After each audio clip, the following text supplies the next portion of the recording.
Okay.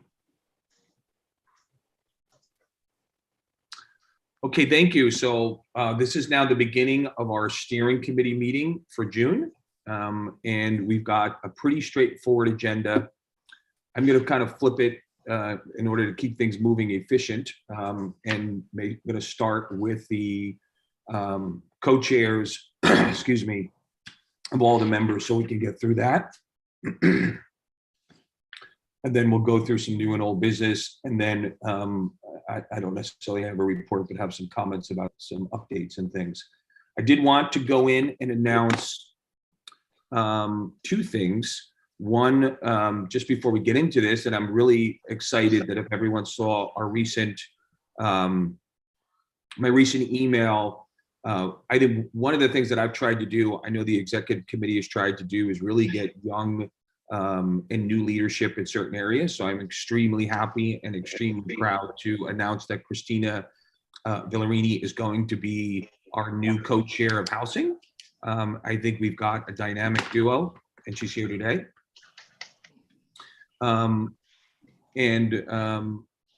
So I think we're very happy. The two of them, Louisa and Christina, are going to partner together. I know they've gotten together already. So we're excited about that partnership. There is a couple more positions that are open that we've been having some conversations about and looking to fill. But I think, again, the idea of getting new and diverse and opinions into these positions, I think, is exciting. So we'll continue to move. The second thing I wanted to see is if Sonia had joined. I know that I had spoken to Sonia a little bit earlier. Maybe she had some problems, but Sonia Garcia was going to join, who, it's my understanding, was a member a while back. She reapplied and now she's new. So I see some people has known her, but perhaps something happened. But we had a brief call with her and Kevin today. I'm going to jump into this, but I do see Roberta, your hands up. Is that, do you still want to, there's something you want to speak about, or is it? I just want to know if we could do the budget first. Well, let's start with the budget. You're up. Thank you. So the budget committee is preparing materials for each committee, because in June, and we're going to be the first item on the agenda for each of the committees that has regarding your district needs and your capital and expense budget, because if we're not meeting in July and August, we need you to start completing the work in June and finish it out of committee, but without the committee meeting, but finish it by early July.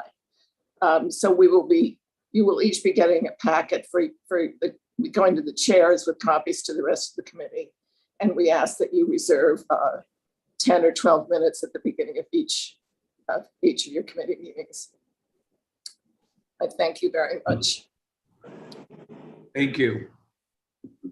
I'm going to continue on with meetings that we had. So I think, again, one of the goals for people that are new is that the steering meeting drives a little bit of the agenda for our next meeting. So anybody who knows that we're going to have any type of a resolution can talk about. So I think we're pretty organized this month because I think we know them. So maybe a little bit less than in the past. But we continue to move. We can continue to do that. So why don't we start with preservations? I think, Michelle, you're going to be representing that. We certainly know we have one item where I certainly think everyone knows, but certainly you can update us. Yeah, I'm a little, I'd like to talk a little bit about how you're going to organize that part of the meeting, because we've got, I think, four applications, but the big one is West Park Presbyterian Church. So, and I don't know about you all, but a few people that I've spoken to here kind of figured this part of the meeting is going to take as long as our committee meeting did, which was 4 hours. And I don't think we want to do that. Well, I don't think Talk it's, about how to organize this so that we don't dominate the whole meeting. Like this meeting, I told my husband this meeting is from June 7th to June 8th. yeah. I was trying to be facetious. How are we going to work this? Well, first of all, I want to thank everyone who attended the public hearing, and it was, I think, the longest meeting on a single topic we've ever had. So it was quite lengthy, and at one point, I think we had in the higher, maybe 290 something. We maybe even tipped 300. I think that's the highest I've ever seen. Although, Mark, I know that we had some pretty important issues that may have been close to that. That being said, I'm proud to say that every single person that registered, we stayed on and heard. So everyone should be able to understand that any person who registered to speak on that topic got heard that day. I bring that up today is that I think that's a good conversation. I guess I hadn't thought about what we would limit or not limit and how we would go about that. One of the things that we did decide to do, and Christian spoke earlier, is that we're going to put up the sign-in early on the website, and we're going to make 2 sign-ins. One is for this issue, that's this West about the church, and then it's kind of one is everything else. I think it'll give us a sense. I think ideally we would allow everyone to speak, but I think if the days before we start realizing that we are in the hundreds and the 200s, then I think we're going to have to think about what we want to do, whether it be eliminating, allowing people to speak for 30 seconds or sort of picking, I don't know, the potluck picks. I'll open that up a little bit because I think that's what steering is for. The 2 things that we can do is to move the time limit down and let everyone speak, or we can say we're going to let the first 40 people or 20 people that signed up go, and the other 20 we ask, or 30 or number to hand in their what they want to do. I also don't know if we can double up. Max, do we have the list of everyone who spoke during the session? We may. I can look for it. I'm sure it's somewhere. I can find it. May be able to It's in- say that we're It's going in to the minutes, so I'll make sure you have it. Oh, just saying that another idea could be to say that if you spoke at the public hearing, that we're going to give priorities to people that didn't. But why don't we have a discussion, and I'm open to collaborating on an answer. I see various hands open. Let me just say that we must hear this resolution on the 7th because the applicant is going in front of the Landmarks Preservation Commission the following week on the 14th. So we must. Let me just clarify. We will see this. We will be seeing this, and we will be voting on it. What we're going to be talking about right now is if we have an incredibly long list of people that mathematically, if you just add 2 minutes to them, you can realize what time you're going to be there.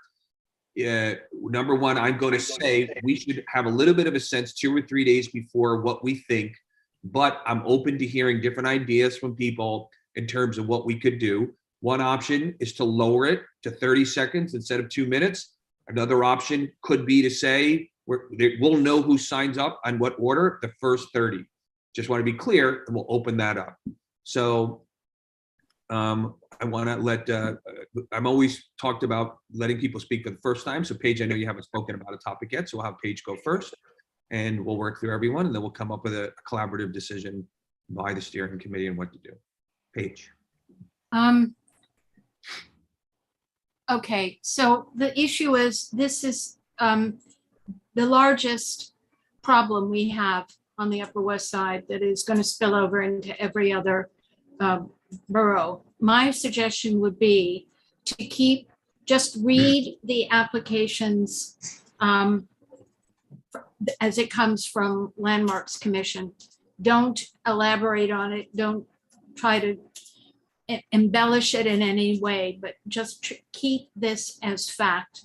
And then limit people to say, if you've spoken before, all we need is whether you approve or disapprove, and give the other people who haven't had a chance to express their concerns or glee, if that's the way you want to treat the extremes, let them speak, because it will be a very long meeting. And I think we have a good idea of the direction in which it was going before. I think there's going to be more animus out there than now that it's reached the presses of the article in the West Side Rag.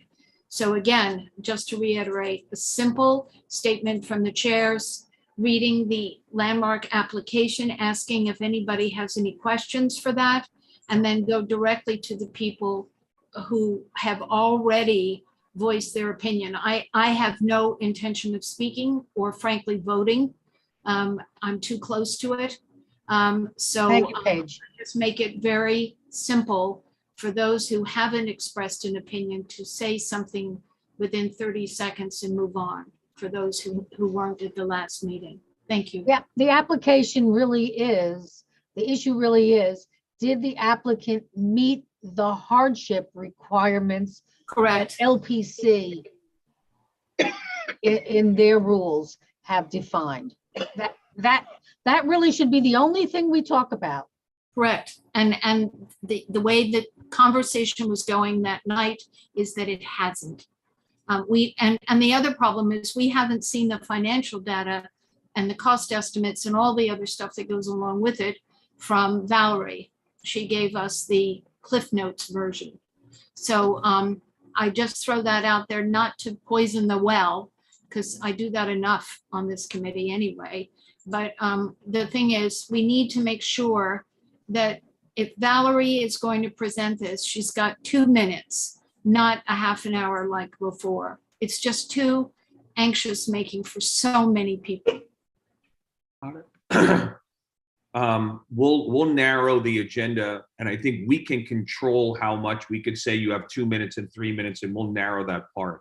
One of the things that I think we want to focus on is just the participation element of it that I think is going to be a challenge. But we'll script out the beginning and we'll get that pretty efficient. I'm sorry if I didn't mention that, but we'll say, you know, they wanted 45 minutes. They're going to get 2 minutes, 3 minutes, 2 minutes. It's going to be pretty measured out. I think the major concern and maybe the narrow of our focus is about people who want to speak. And my experience is no matter how many times you tell them to do 30, they're gonna go on and on. So it's gonna be a challenge.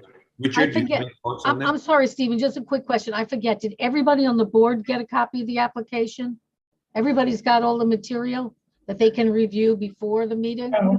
That hasn't, again, I just want to, if we can talk about the participation of the people, but to clarify, the board materials have not gone out yet, and they will go out, and everyone will have that prior more than 73 to 4 days and proper time to educate themselves on it. I appreciate it. Candidly, I think most people on this board are pretty educated already. Again, I agree. I I agree. think it's more of the community that will want to be heard. Richard, do you have some thoughts? Yeah, I think a combination of techniques might reduce the time. Mark, am I right that there are minutes of reciting what every speaker said at the public hearing? Yes, there are. And as soon as I Okay. recruit, yeah, absolutely. Yeah, so I think the first thing that should be done is that the minutes get circulated to everybody on the board. And at the beginning of the discussion, Michelle announced that we have the minutes, and so everybody on the board has read the minutes and knows what everybody said at the public hearing, and there's no need to repeat it. That's one thing. The other thing is, I think we should limit anyone who has spoken to like 30 seconds and give people who have not spoken up to minutes. I agree with Paige that we should limit Valerie's time, but not to 2 minutes, maybe to 10 minutes. And that we should reinforce throughout that the board is very well versed on this subject. We're very well aware of community sentiment, pro and con. We've read all of what was said at the prior meeting, and we would very much welcome anyone who has signed up to speak if you would simply say, I agree with the prior speaker, or I disagree with the prior speaker. Just kind of pressure, a little bit of friendly pressure, announce that, we need to be, it used to be a lot easier because when we met in person, we could always say, well, we have to be out of the room by 10 o'clock. Yeah. But we can't do that now. I suppose I can say I have to go to bed. Yeah. Don't we? I have a curfew. I don't know if you know that. Yeah. But yeah, I think there are a variety of mechanisms that Steve and Michelle can use to shorten the time and get it done. You know, I would announce in advance, you know, we're allocating 2 hours or whatever you want to, whatever you think is appropriate. Thank you, Richard. Jay?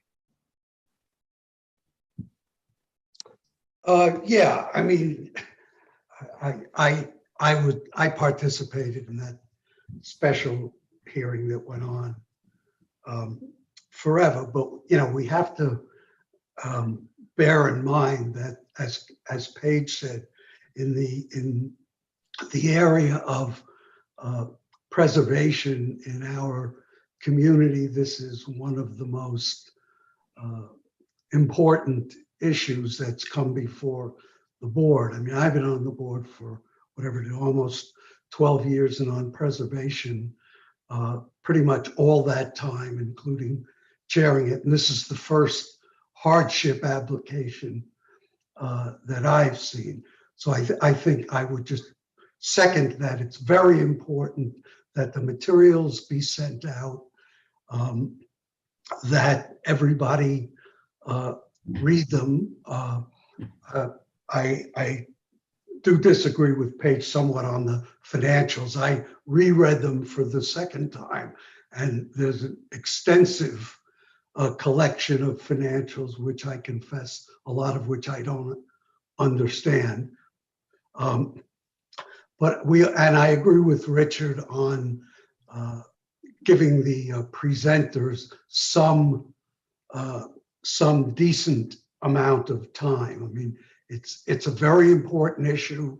It's extremely important to the applicants in this case, and it's again extremely significant. And you know, we are a community board. We have to function with a modicum of fairness. So while we can limit people, we have to keep in mind that people have a right to a presentation, and give 10 minutes sounds reasonable to me.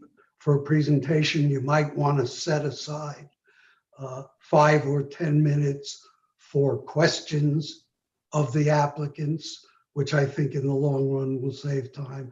The other suggestion I was going to make, and I know we've done that before on some major issues, is to block out the segments of public testimony.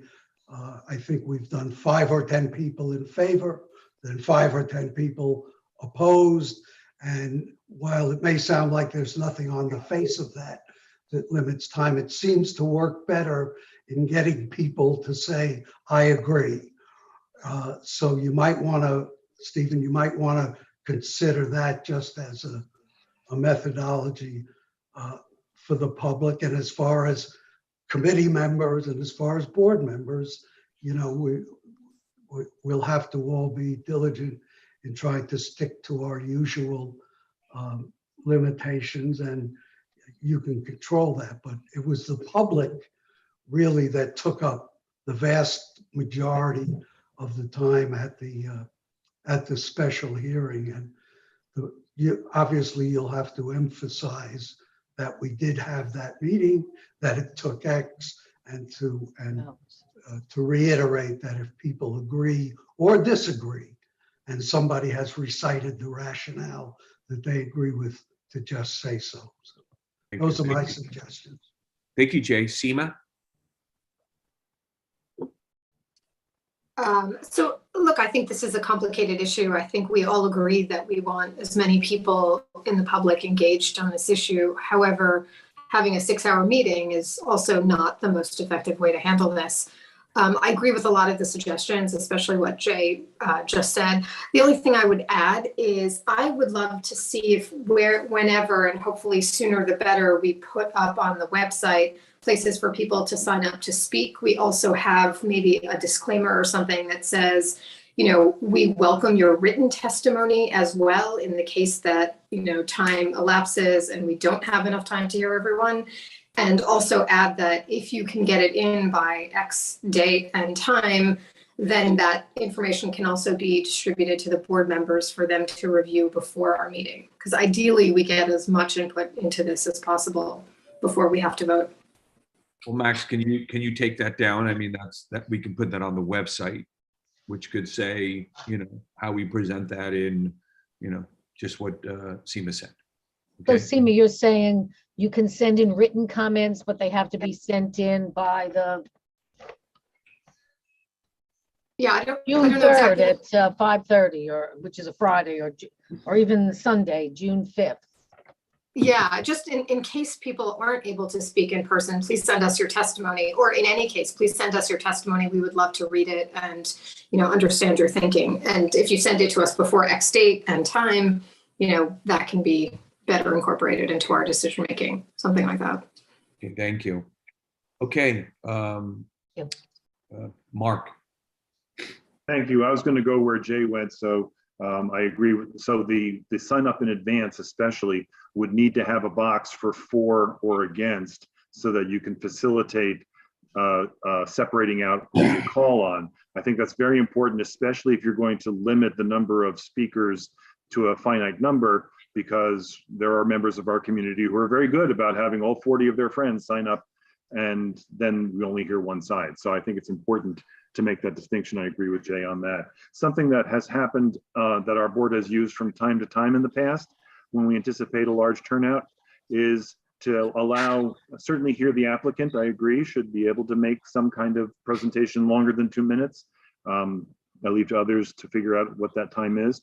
But you might be more successful if you invite 1 or 2 other community leading groups on other points of view to have equal time, so that then you can have a more credible claim to the public to say, please, if at all possible, please just say, I agree with Jay, or I agree with Paige, or I agree with Roberta, or whoever it might be, as opposed to taking their full 2 minutes and then some. I believe that the materials for this application are already on our website. Yes, they are. So we don't need to wait for Friday's distribution for that. There's a lot to them, and I thank Max for making sure that happened. And I think, Max, we also have the designation report from the LPC also on the website, and that's an important part of what this should include as well. So that's You a mean great from thing. 2010, Mark, right? That was when it was designated. You're absolutely right. And then the final thing is, and it's actually a question to Michelle. The draft minutes have been reviewed. Can they be sent to Max? Can I do that tonight? Sure. Very good. So then, Max, Thank you'll you. have them shortly after this meeting, and you can circulate them either in advance of the materials over the weekend or with the materials over the weekend. They are about 15 pages because indeed they do record the name, affiliation, and salient points of every single person who testified. So more is more sometimes. Thanks. Thank you. Okay, so I want to get through everyone. I do want to mention, I'm hoping that there's been a lot of conversation. If we could summarize these quickly. Again, my goal was to sort of end this a little bit earlier because I have some things I've got to do. So I want to make sure we get to all these conversations, but if we can be sharp and precise, that would be wonderful. Roberta. I'll be very precise. I like the idea of putting stuff on the web ahead of time, of asking people to send in their material, their written material.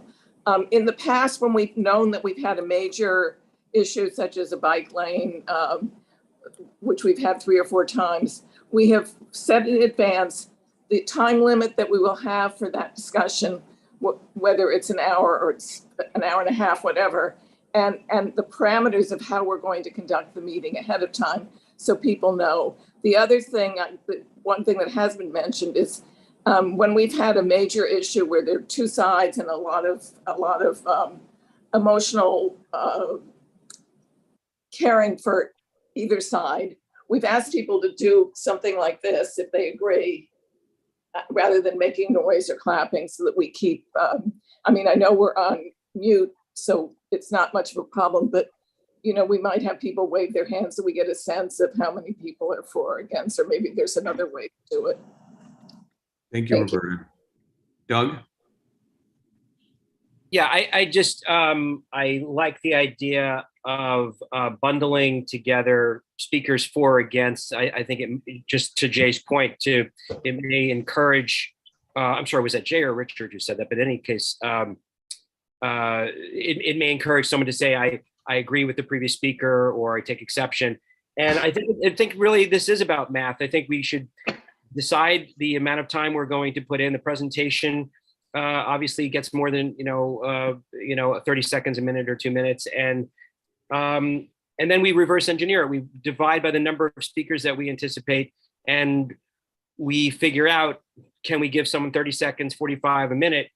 And if there's something that's going on that's very important, at the chair's discretion, we can always extend.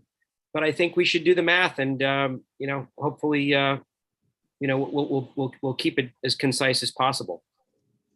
Thank you, Doug. Susan?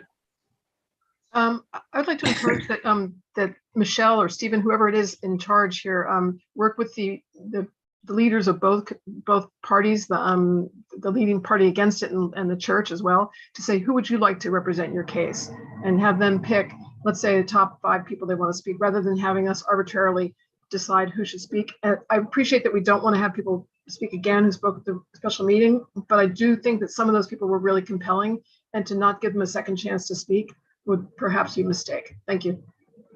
Thanks. Okay, so I think that's everyone. I do have a comment, and I do have a question that I'll ask. Stephen, excuse me, can I just add one thing quickly?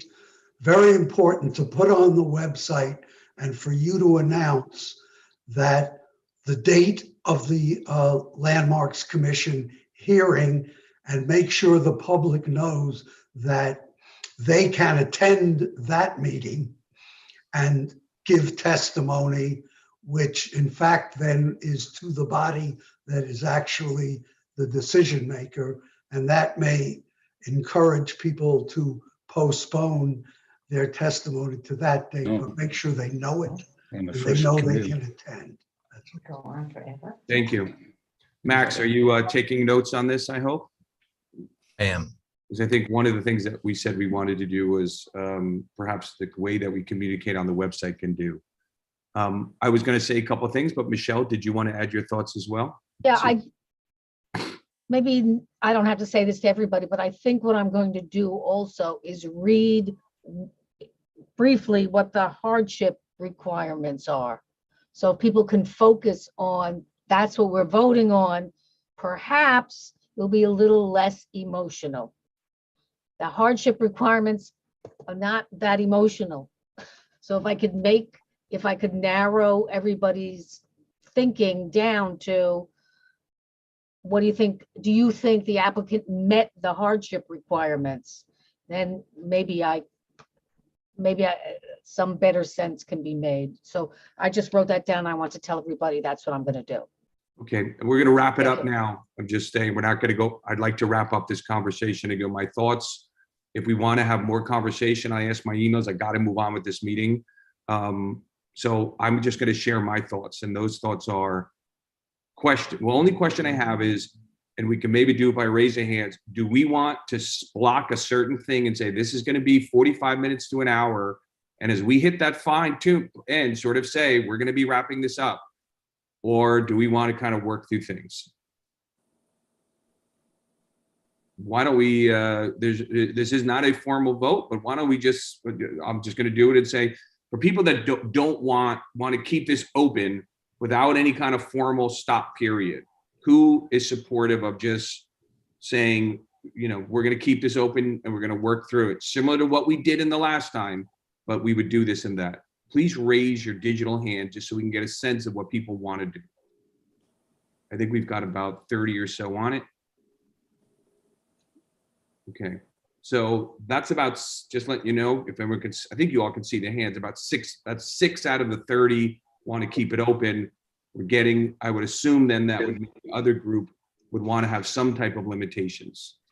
Doesn't mean that's what we're doing, but I wanted to get a sense from what people want to do.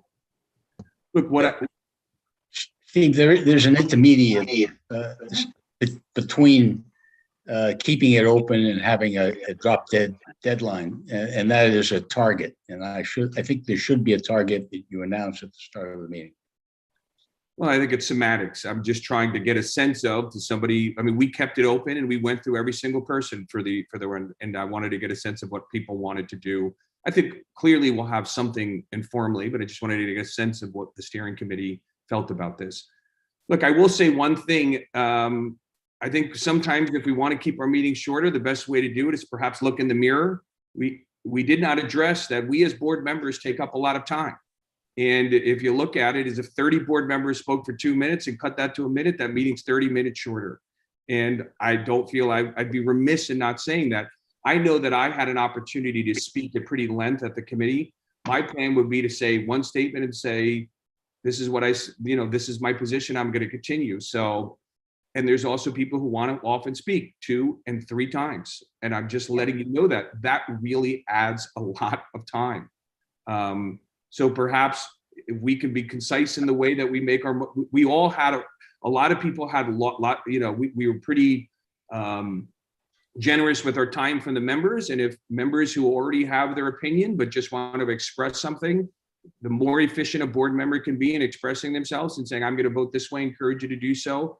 I think that could be equally efficient.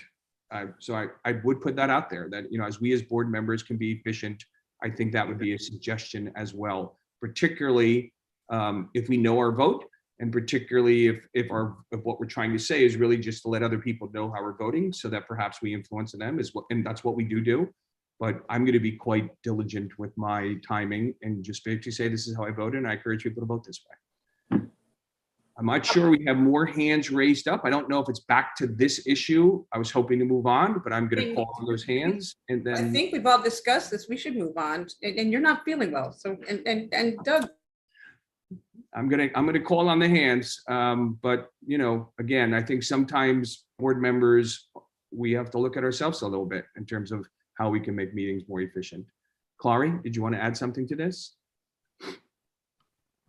No, is my hand up? I didn't. Yeah. I don't know why. It did it itself. I didn't mean to. Michelle, did you have something else you want to add again? I just want to say that I'm trying to be efficient, but we didn't talk about the politicians who want to speak, but we could leave that for another time. I think what we're going to do is we're going to monitor this. I think we've got really good ideas. I think we're going to come up with some version of those. If you like, I could share a couple days in advance, sort of a strategy. I think it'll be kind of what everyone said to a certain degree. I do think that we can monitor, if we've got 2 people that signed up a day before, I'm less concerned if I look at 75, so I think that could dictate it. I think that we want to have an efficient meeting, but we don't want to go for 2 hours. I don't think that's effective. We've got other agenda items that we need to get to as well. So I think we'll try and do some common sense. What I could do is share with the steering committee or whoever's on this meeting kind of where we net out. I'll work closely with Max as well to make sure that the things that you put it in place and acknowledging that we want to have a very efficient meeting, I think we'll be okay, is what I'm saying. Thank you. Okay. Okay. Let's move on. We've got through one committee. So we'll go into housing.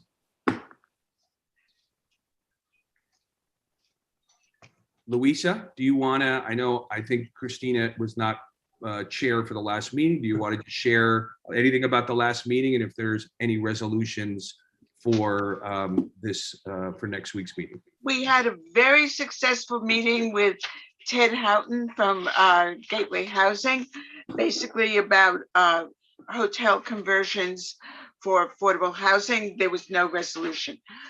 What we're going to do for the next meeting, for the June meeting, is we're going to go back to renters who are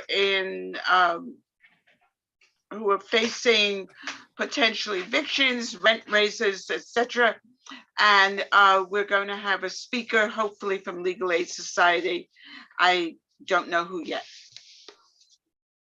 Great, thank you. Transportation. Okay, I'll take it. We had a very, very interesting meeting. DOT has proposed to remove the red brick crossings on 94th Street between CPW and Amsterdam. They want to cover them with asphalt. We raised the issue to them that this slows down traffic. We had a longtime old member of CB7 who has since moved to Texas on with us to give a history of how 94th Street, what used to be a speedway, and how the red brick paving crossings have slowed down traffic considerably. They're also aesthetically pleasing.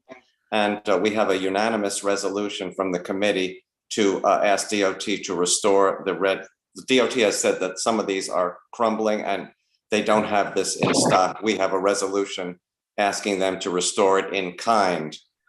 We also have a resolution that we'll be talking about at our June committee meeting about having this kind of treatment on other blocks because it has been shown to slow down speeding traffic, and it's aesthetically pleasing as well. So that's what we have to present.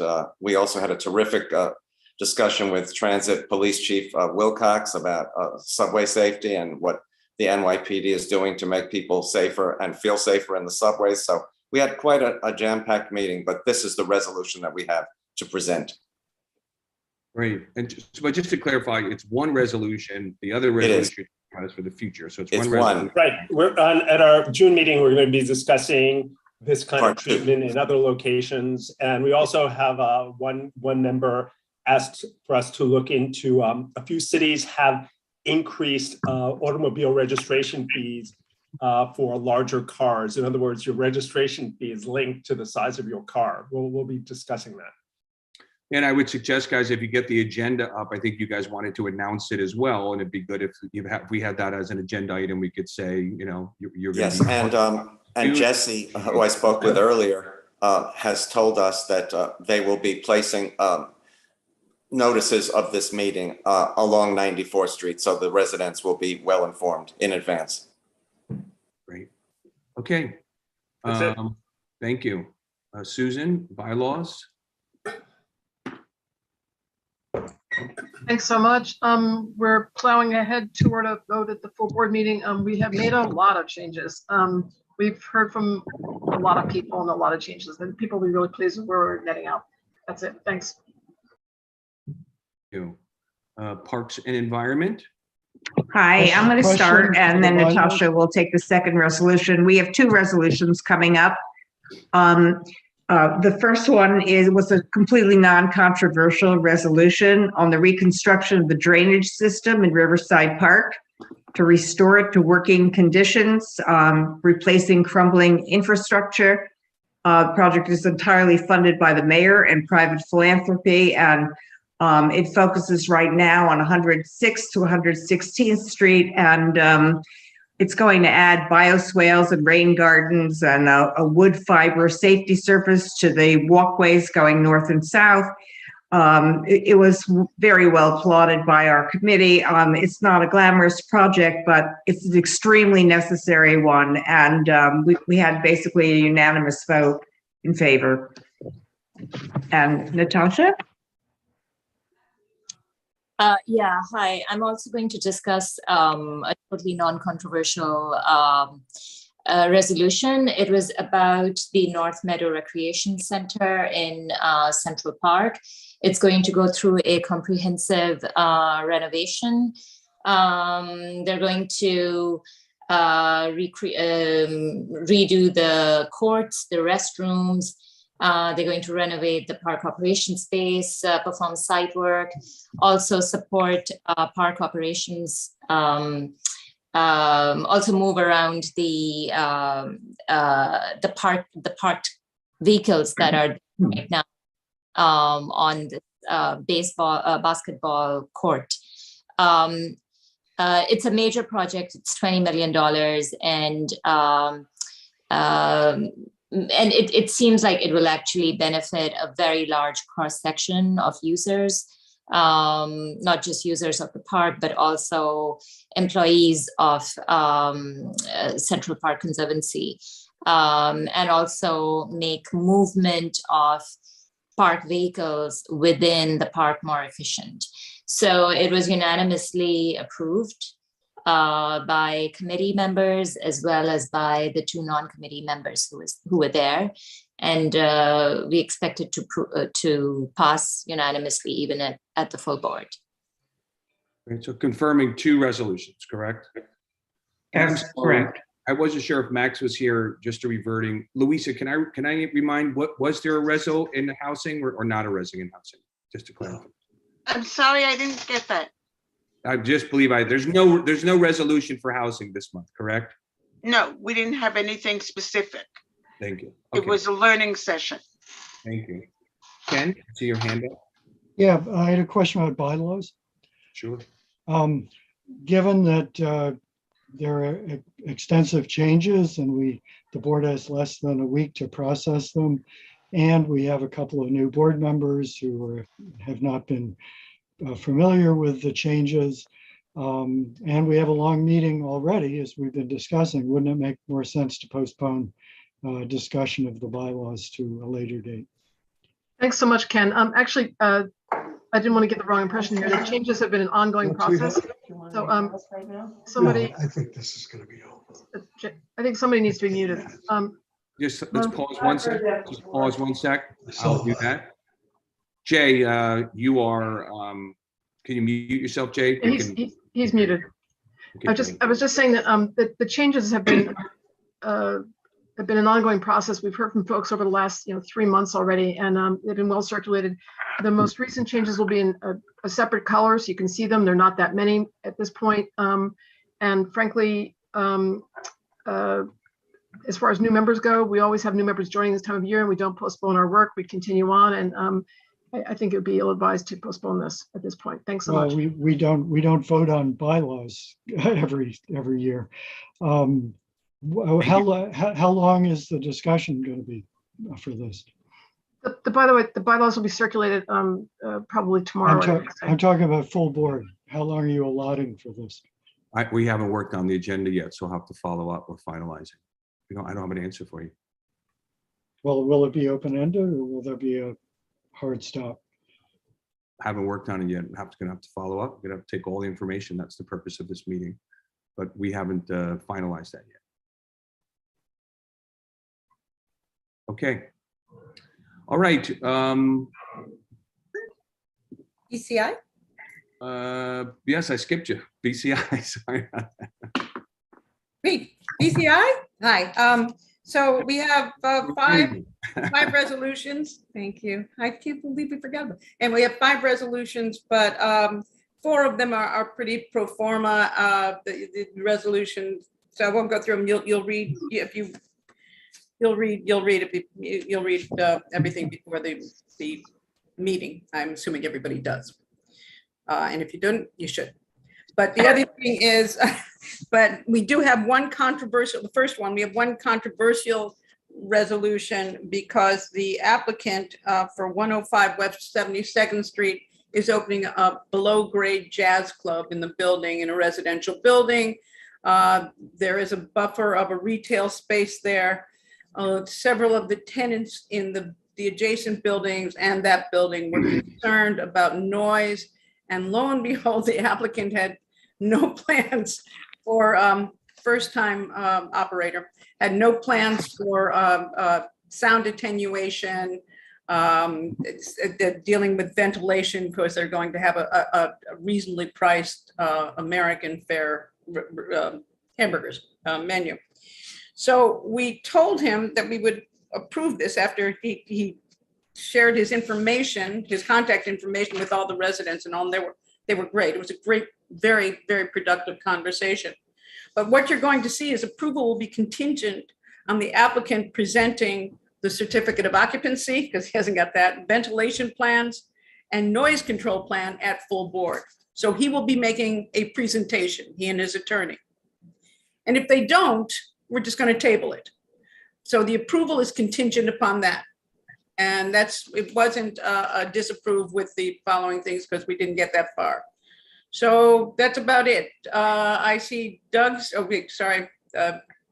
I cede the floor to you, Stephen. It was just one minor correction. I think we stipulated the fact that the laws changed on the C of O. They've got a year. I think everything else, I think the C of O is not going to be the contingency. Okay. Jay? Other questions? Yeah, just quickly, where is it? Again, What- it's 105 West 72nd Street. Thank you. Richard?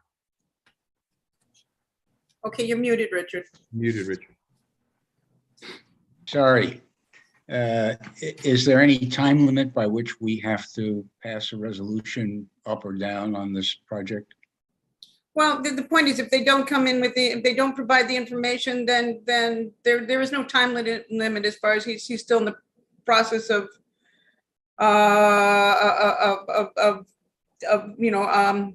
building, of the build out. So, he's hoping to open in the fall. He's not going to be able to do that if he doesn't have a liquor license. But, the onus is on the applicant at this stage. And My question is, will And I a liquor answered license- no. Yeah, will a liquor license be granted in the absence of any? vote? No. Okay, thank you. Okay. Okay, let's continue on and let's go to public safety.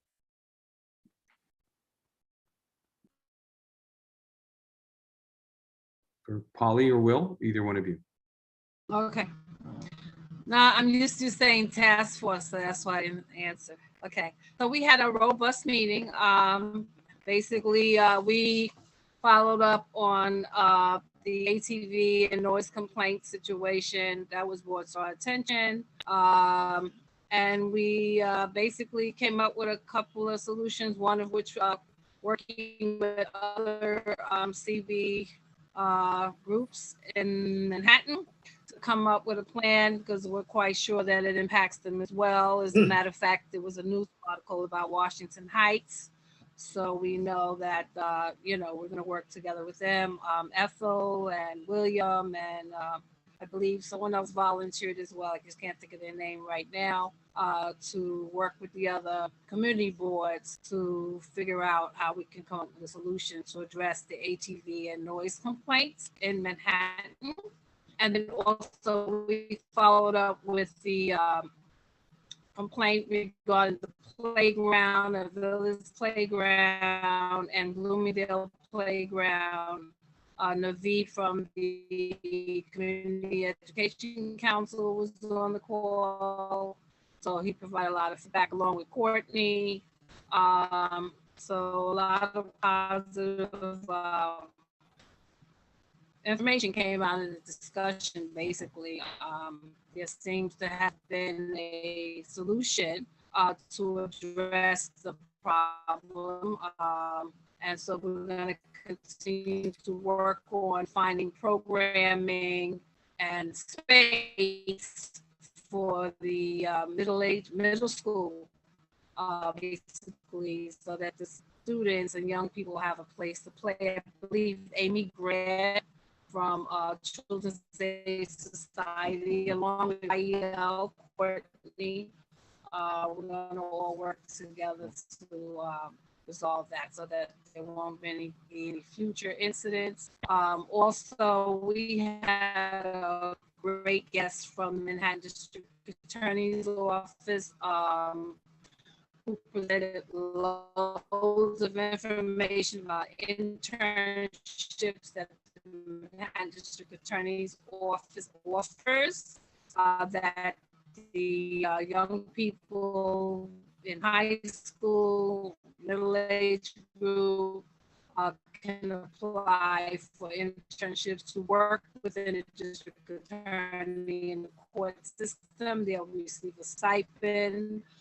A little bit too late. That application has closed, but he said ready. And then in addition to that, you also sent information on a flyer, it's a poster about youth and guns. Yeah. And so the deadline is June 13th. So Polly, I don't know if you can hear me. We can't hear you, Polly. I texted a couple of people. Can win prizes And they I can't hear it. Polly, if you can hear us, we can't, I'm just gonna, somebody could maybe text Polly. I cannot hear Polly. I'm gonna mute her for a moment, okay? Information. I can on, text Polly. Different You're kinds telling that her are that being we can't permitted hear her? Showing that she's muted. training session, to show us how to use the dashboard. And then next month on 29th, we're going to have a panel discussion regarding crime and how it's impacting the youth in our district. Polly, can you hear us? Because we cannot really hear you because your internet connection. And my suggestion is that if we wrap this part up, and if you want to send an email, but we can't hear almost anything you're saying. Yeah, you kind of like lost a minute. So we're gonna Polly, can somebody text Polly so I can keep moving on, or Max? I didn't hear you. All right. We cannot hear you.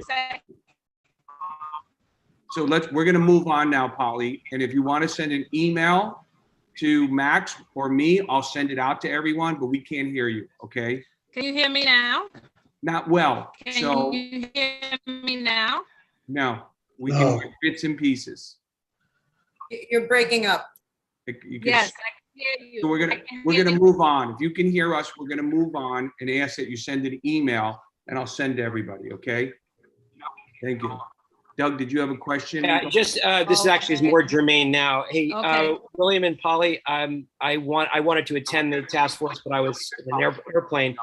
I don't believe it's been posted yet to YouTube. So even more so now that we couldn't hear you, could you make sure, or Max maybe make sure that that meeting is posted, because I can't find it. Thanks very much. Could everybody unmute? Could everybody mute? If everyone stops, I will mute everyone and then just unmute yourself Okay. when you're ready to speak. So everyone is now muted. So you'll have to unmute yourself to speak. Okay. You gotta, okay. We're gonna keep doing our best here. So we're gonna keep moving on. Let's move on. Elizabeth, do you want to give any update on the task force? I see your picture. I'm not sure if you're still here.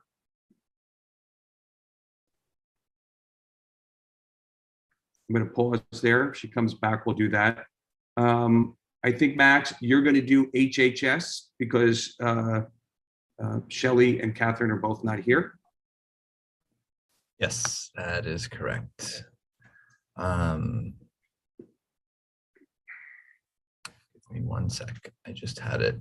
Can you give a brief where this is a very, can you give a brief summary? Yes, okay. There are 2 bullet points from Shelley. I'll read them. The Health and Human Services Committee has been informed about budgetary matters concerning mental health that will be examined by City Council at its May meeting. Bullet 2. The committee passed a resolution on budgetary items reviewed by our committee and the city to address food insecurities issues, which will be presented at the full board meeting on June 7th. We urge fellow board members to read and support the resolution in advance. Thank you. Yeah, I attended that. So we'll have the resolution. It's a good resolution. I think it'll be very straightforward. Linda, is there something that you Yes, wanted I to have say? one thing I promised to tell, I promised Shelley that I would announce this at our meeting tonight, our steering committee meeting. As of last week, Shelley Fine became a great grandfather. So I just wanted to announce that, and we should all give him a collective hand. I think he's going to Israel. That's why he's not here today. Right. Okay, great. Elizabeth, do you want to give your report? Welcome back to New York. Sure, I'm back. Very briefly, I loved running into Seema at the airport. She's back too. And I ran into, many of you know Mark Landis. I ran into him in Zurich when I was on my way home. So it was great to see Upper West Side friends over the past 2 weeks. Look, we are planning a meeting of the in-person remote task force. I think some things have been discussed. I am just getting back. You can tell from my jet lag. But we are planning to do a conversation next week. And I think Max is working out the details with me on that. And look forward to talking to you all about it in the days to come. So thanks. Just to clarify, I had put, perhaps there was maybe going to be a conversation about the OML. We don't need to have that. There was a gap between two times. And the reason I was waiting to the last minute is I heard that they would be closed, and it was closed today. So it's a moot issue. Just letting you know, that's why there was maybe a small piece that we'd have to talk about. We don't need to talk about. And Elizabeth and her task force will discuss that. But I did want to mention It's that. great to see everyone. I hope everyone had a nice holiday and look forward to working with you on this. It's going to be an important issue in the days ahead. So thanks. Thank you. So I know that YEL and land use didn't meet. I don't know if we need to update anything. I'll just make a couple of quick comments. YEL did not meet on our rescheduled date because it conflicted with a town hall meeting that was directed to interviewing and giving candidates for the position of superintendent of District 3 a chance to present themselves. And it conflicted not only with our date, but with our agenda. So we directed the members of the committee to tune into that town hall meeting. But on June 16th, we expect to have with us the to date present super of District 3, who was excluded from being interviewed for the position going forward for reasons that are a bit unclear, but we think she would have a good bit of information about the needs of District 3. One of our emphases is preparing for our district needs statement. So what we had planned for May 26th, we will probably have on June 16th. And Polly, if you're hearing me, I don't know. I know you've been in touch with us about a possible joint meeting regarding getting some of the young people in the area together for discussions about their needs, and we will be working on that.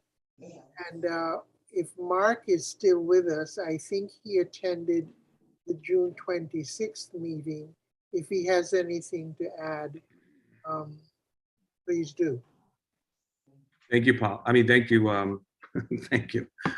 Well, you can thank Polly also.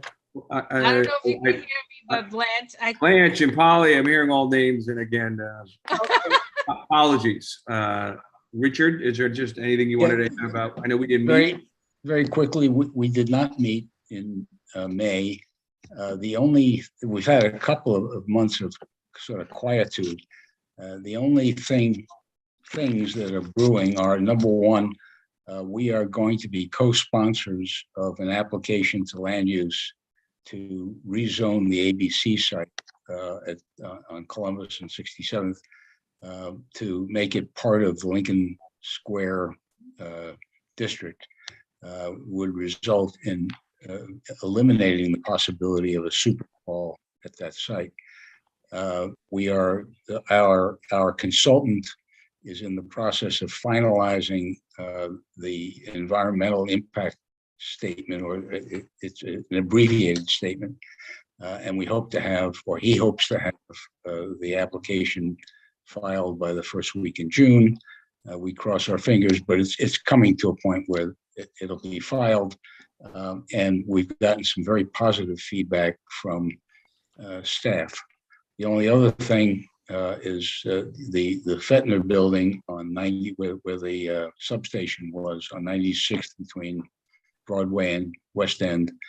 The builders have offered to fill us in on progress, and I will do that in the next week or so and report to the committee and, if appropriate, to the full board. Thank you. Okay, I'm hoping to move on to old and new, and then I have just a couple of announcements. So any old business? Okay, any new business? Great. I'm just going to then make a few announcements. I have a new business. Okay. Sure. Okay. Sorry. Yeah, I raised my hand. Yeah, Stephen, on December 21st, you sent a letter on CB7 letterhead to the borough president recommending that a CB7 member not be reappointed. In the letter, you said that it was being sent with the approval of the executive committee, even though the executive committee is not a defined term in our bylaws. And even though the entire executive committee did not approve the letter. I know there is at least one committee member who did not agree with the letter. Before sending the letter, you did not consult with the steering committee or the full board. You also bypassed our board's detailed process for removing a member for cause, which involves both the steering committee and the full board. In doing this in secret, you potentially violated the open meetings law as well. Of course, any member in their individual capacity is free to contact the borough president about any other member, but they can't purport to speak for the board as you did. This is ironic since this is one of the baseless charges in the letter that the letter makes against the member you were seeking to dislodge from the board. Can you explain what gave you the authority to do this under our bylaws? Well, thank you, Ken. A couple things. I'm not sure how that fits into new business, but I'll make a comment. And the comment is, I don't have the letter that you spoke about. So you'll have to share me the letter. I've never shared a letter with anybody. So if I sent a letter to the Manhattan Borough President, I've never sent it to any other members. So we'll have to define that. I would disagree with the majority of the way that you summarize that. And I think I would disagree with almost the entire summary of how that process is. What I know is that what I can speak in general. When issues arise, particularly if those issues arise with a victim or someone in our community board alleging misappropriate behavior, if there's issues regarding the way somebody works, I think we would then, and I would view it as our duty and our obligation to elevate that to the Manhattan Borough President. I would only do that in the way of an official done. We were told early on that everything that you do should be done in a formal way. So I would do that in a form of a letter, and I would do that in the form of an email, because that's the way it's supposed to be done, and that's transparent. I would not, for instance, say, I got to talk to you about something. Can I meet you outside of your office? So anything that I've done regarding a letter, anything that anything that has been done to put out a letter, I would stand by. I don't have a letter, and I can't speak to the letter. I would never give out a letter that had anything to do with any of our members or any issues. I would always respect the privacy of anybody who made any allegations. So I'm not going to hypothetically speak to a letter that you're speaking about. But I can certainly send you a copy of the letter, but I'm really shocked that you don't remember this letter. I didn't say I don't remember the letter. I said I'm not going to comment on a letter that I don't believe is appropriately out there. And I would want to see the letter. I want to know who shared the letter. And if everyone, I've been told because of certain allegations that legally I cannot speak to certain members if they had alleged inappropriate and illegal activity. So if that letter spoke to that, I'm told that I can't speak to those things. But if other people want to share the letter, I encourage you to share I encourage you to share any letter that I put out with whoever you want. Just remember, that's coming from you, not from me. I want to make sure that I'm not sharing any letters, but you can share any letter that came from myself or the executive committee with anyone. And I believe everything that was ever done was done in the way it's supposed to be done.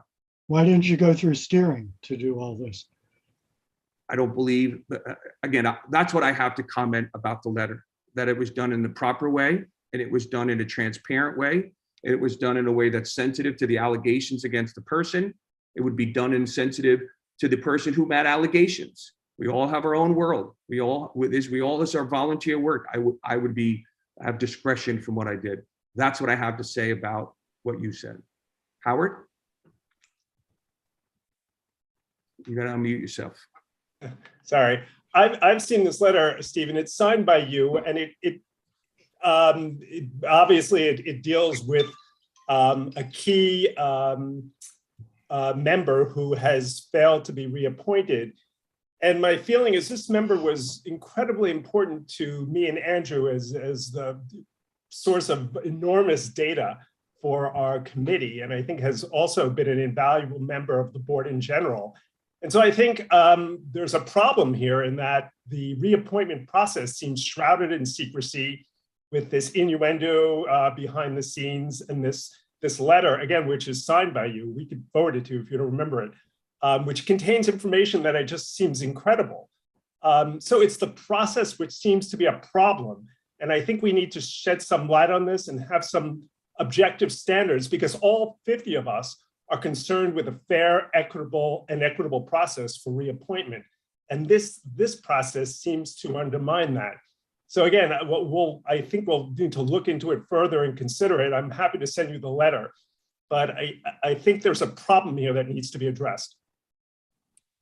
Thank you. And again, what I would ask is that if a letter was sent out, I'd want you to say how you got the letter. And if an elected official sent that out, I want that elected official to formally say, I shared the letter, because that would be something that I think would be important. So they're gonna have to put their name on that.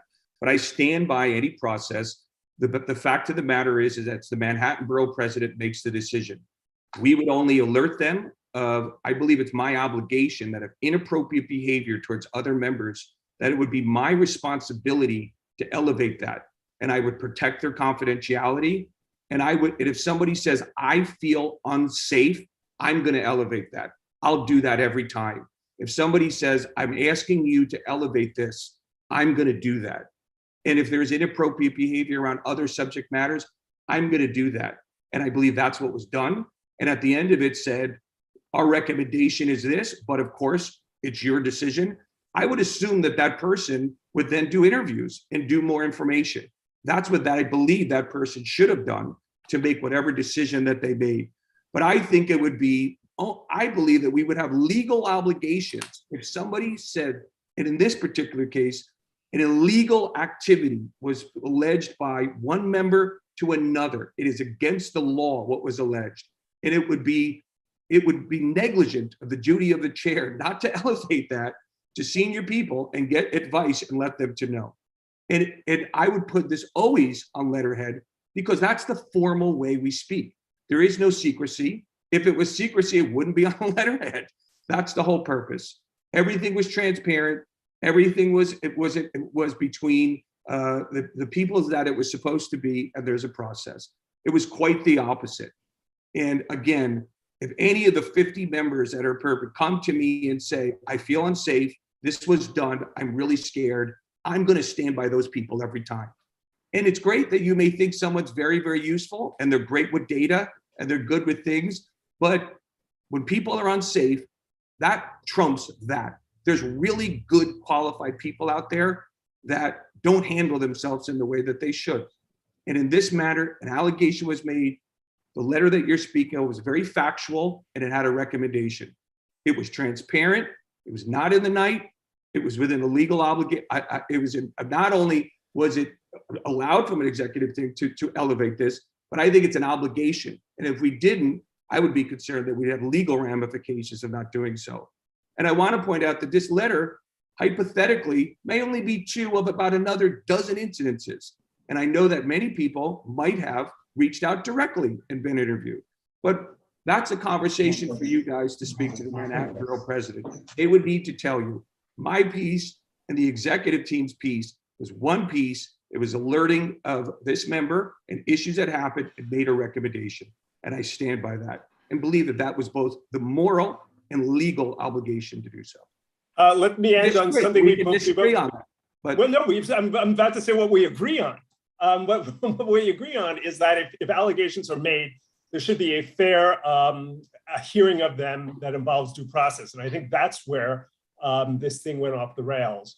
And again, there's a problem here, and I think that if that elected official chose not to do something, then shame on that person.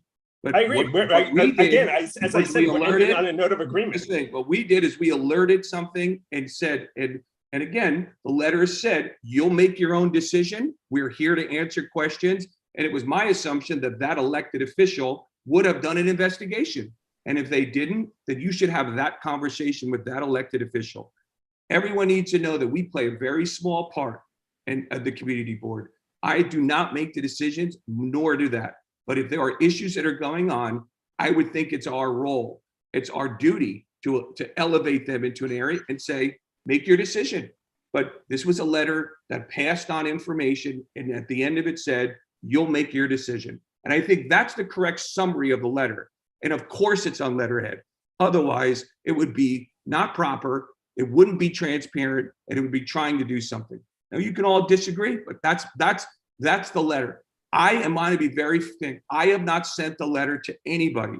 I believe that everyone in that letter is supposed to have respect of privacy and confidential.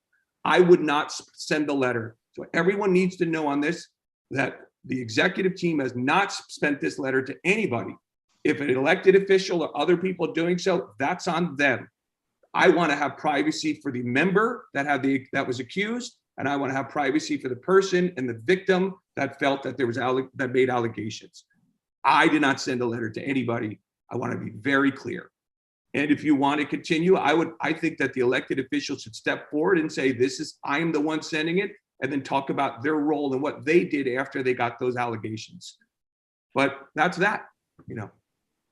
I just want to say that I feel unsafe, Stephen, that somebody could take allegations such as you did and elevate them and run with them, because in that case, anything that anybody says to anybody on this board is fair game and can be turned into a witch hunt. Well, the culture that and if you're worried about people feeling is, I'm not unsafe, going to victim shame, and I I'm going to feel support unsafe. people. Well, that's great. Well, thank you for sharing that you feel unsafe. Yeah, I feel yeah. unsafe right now as well. Okay, so now we're equal. But that being said, if somebody makes an allegation, I passed it on. They're supposed to do their own investigation. That's the process No, that's supposed to you happen. were judge and jury and you rendered I was the not verdict. judge and jury. That's again, I would disagree.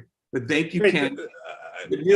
Howard. The letter which we part could of the circulate meeting, if doesn't you want to really reach talk out about to me, lack of this safety. is not even new business.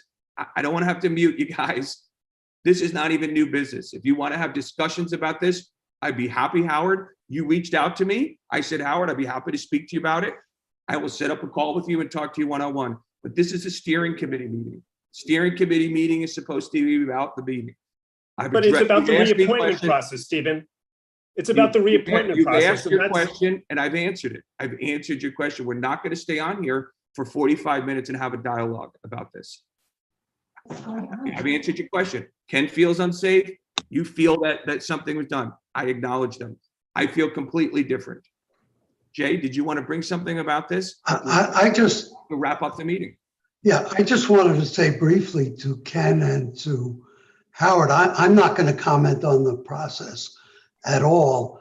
And I have no idea what was in the letter because I haven't seen it. But I would strongly suggest you think carefully about whether you want to disseminate a letter which you have concern about, which apparently can contain some allegations to the entire board. I think you need to consider the privacy of the person involved. And again, I don't know what the contents of the letter are, but you might want to consider the consequences of sending a letter which was obviously negative and contained some allegations to 48 other members of this community board, and who knows where it might likely end up from there. Susan? Yeah, just building on that, I just want to say that this is a deeply uncomfortable conversation, and it goes in violation of the collegiality and respect in the bylaws, the current bylaws. But I also want to say that, you know, an allegation is made here that something was sent on behalf of the executive committee, and that the allegation was made that not all the executive committee members were in agreement. A number of the executive committee members are here, and nobody has spoken up to say that something was sent out that didn't represent their feelings. So I just think the whole thing is awkward and inappropriate. Thank you. Okay, I'm going to wrap up this session. Thank you very much. I'm going to move on to the final part, which is the chair's report. I'm just going to be very brief and some announcements. So 2 things that I would add above and beyond. The goal, we used to have a mentor program for the new members, and the goal is to bring that back. I remember when I was bought, I sat down next to a new member and we had a little bit of interaction. We haven't done that for COVID. And in hindsight, it's probably the worst thing we could have done. So I'm going to be working to have not just the new members now, but for almost the last 2 classes, right? Or whatever we want to say, like people like Bev, believe it or not, still, she's a staple of the thing, still hasn't met a lot of people.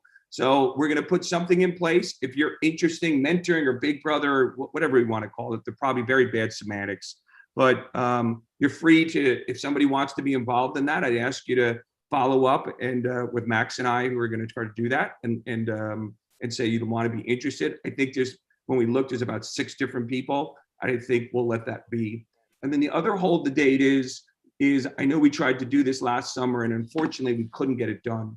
But on June 20th, we're going to try and hold the date and do an in-person sort of 5 to 7 event that will allow us to meet the people we've never met. And for me, meet people I haven't seen in 4 years. So it's a little bit of influx. We have the date to continue to say challenges. The person has to register as a city vendor. So we're going to try and move it. But if we had to, we'll move it. But right now, we're going to look at Ellington in the park as the place. But that may continue to go on. That's my announcements. I really need to go. So I see, Roberta, you have to speak. And Louisa, I have to attend to something. So if we've got. Steve, I want to thank you so much.